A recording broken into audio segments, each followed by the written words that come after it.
does breed matter when you're shopping for your first horse? And I'm going to assume that if you're asking this question, there's also a good chance that you're more on the beginner range of the spectrum in terms of riding ability and experience. When it comes to actually doing your shopping, here is where I think breed matters, because for me, the answer is yes and no. I think breed matters first and foremost because it helps you narrow down your options. If you are just straight up searching for a beginner-friendly horse, you're going to get thousands of results over, however many different sites that you're shopping. And that can be super overwhelming and probably not all that helpful. So I think a lot of people probably start off with a handful of breeds in mind that they like, that they're interested in, and then they kind of take it from there to see what is out there within those breeds. And I think that's a perfectly fine way to get started. That's how I found Fame, the horse that I have now. I also think that breed and restricting yourself to certain breeds might also be helpful in terms of sticking to your budget.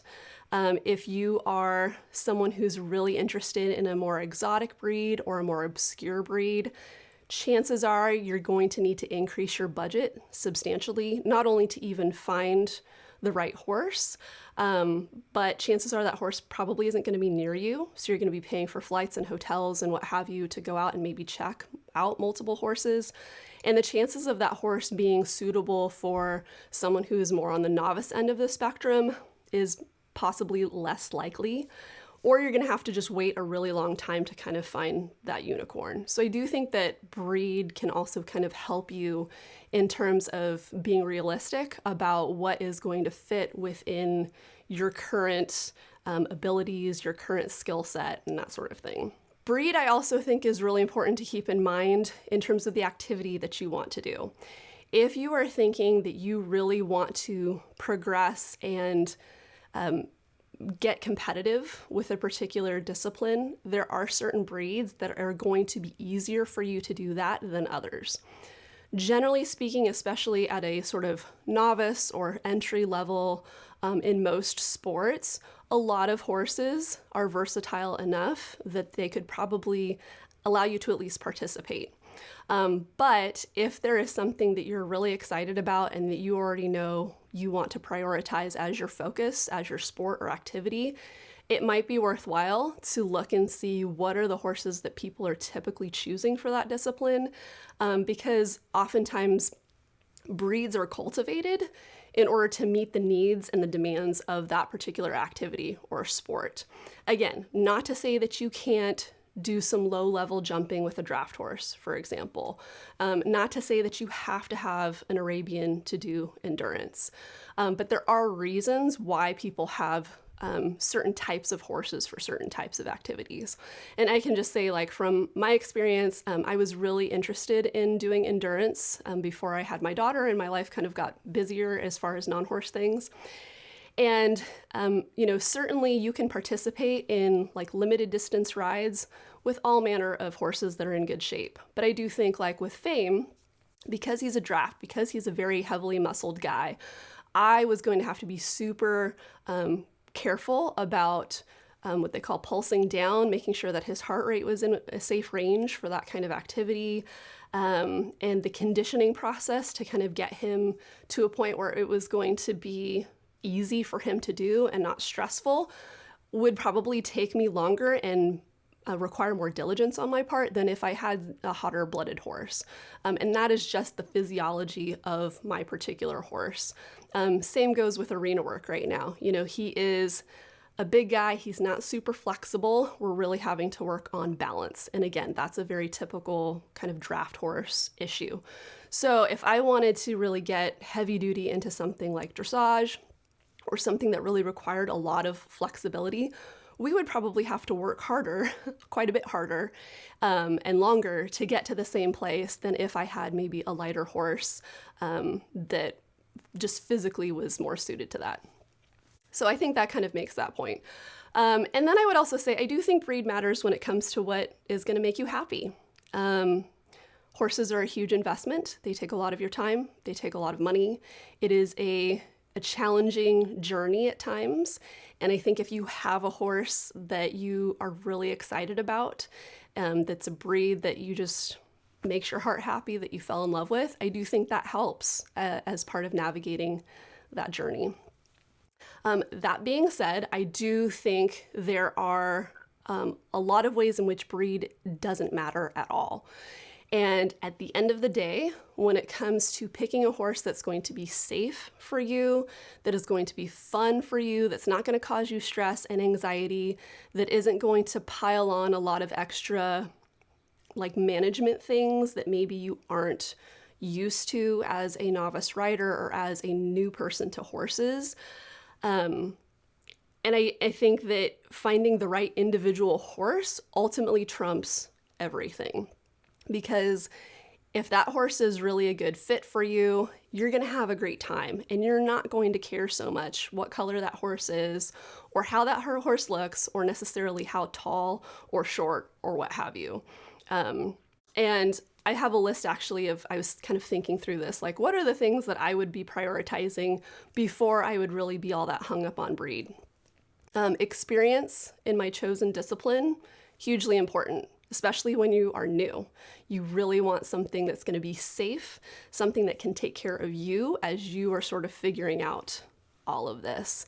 And an experienced horse is much more capable of doing that. Training, what kind of training has that horse had? I made the mistake of buying my horse that I have now, Fame, with 30 days of training. He was doing really well with that 30 days, but I had no idea just how little that amounted to in the grand scheme of creating a safe trail horse, a horse that, I didn't have to think too much about when I was in the saddle. Behavioral history, I'm definitely going to be asking questions like, has this horse ever spooked or bolted? Does it have any kind of vices? What are the things that I need to know about this horse in terms of their history? Obviously, their health history, their conformation. There are certain red flags with conformation that can potentially lead to health problems down the road, even if they haven't exhibited them yet. And of course, the pre-purchase vet exam. For me, that is an absolute essential. Even if someone is giving me that horse for free, I want to know what I'm potentially getting into. My test ride, and I know you asked a question about this. What is that experience like? Do I feel a connection to this horse? Does this horse feel manageable to me? Hopefully I'm getting a chance to ride this horse more than once so I can really get a better sense of how this horse goes. And then I'd probably be prioritizing age as well before I prioritize breed. There are certainly some stereotypes and breed traits that lend themselves to horses being much more calm and beginner friendly or first horse friendly younger. At the end of the day, though, I still feel like a 5-year-old horse has a 5-year-old brain. And so one of the things that I do think I did really well, actually, with the mistakes that I have made when I purchased my first horse is that he was 15 or so. And so he had matured in terms of his brain and his body, but he'd also had quite a bit of life experience at that point. And then, toward the bottom of the list is where I'd be prioritizing breed, sex, color, that kind of stuff. Height. So I know when you kind of Google first horses on the internet, there's like the same 5 or 10 breeds that come up on all these search engine pages, like first pages of the search engine. And I was looking through those, and I don't disagree with some of the choices, but it also seemed like, nobody's really done their own research with a lot of those. And I don't think you necessarily need to stick to just those breeds or avoid the ones they say to avoid. And I'll give you a quick story before I finish up. I was on a horse camping trip a few years ago with Fame. It was his 3rd or 4th trip. And we were out on this group trail ride in this brand new space. And there was probably 10 of us, so there were quite a few horses.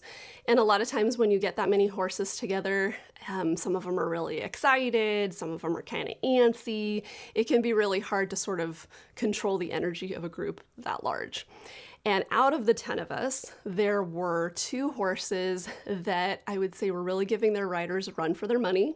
They were what we call jiggy, really prancy and wanting to kind of go and having a hard time just kind of staying contained and calm.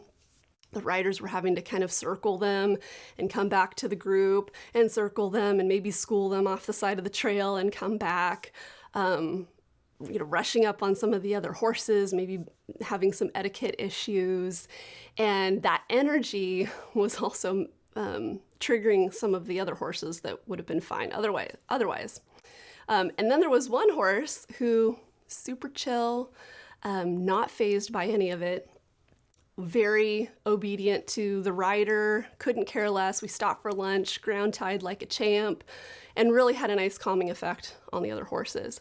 And I will tell you that the 2 horses that were the most high maintenance on that ride were draft horses. And that is not typically the stereotype that you hear about when you hear about draft horses. Usually you hear, oh, they're so chill, they're gentle giants, blah, blah, blah. One of which was my horse. It was when we were very early into kind of our journey and I was still kind of learning him, and he was super excitable. The horse that ended up just being a total sweetheart was an Arab. And so that, I think, also kind of defies breed stereotype. Most people would say, oh, Arabs are super hot and blah, blah, blah, blah, blah. They aren't great trail horses or whatever nonsense. And so that just kind of goes to show you that there's so many other variation or reasons for why a horse might be a good fit or not a good fit for someone who might be starting out. And so hopefully that kind of helps answer your question. If there's something I missed or if there's something else you wanted to add, please feel free to leave me a comment down below. If you're watching this and you have questions of your own and you're interested to hear me weigh in on, again, I'm, like I said, not a professional. I'm not offering professional advice here, but I am absolutely happy to share my experience. So feel free to leave me a comment as well. Thank you so much for watching. I'll see you in the next video. Take care.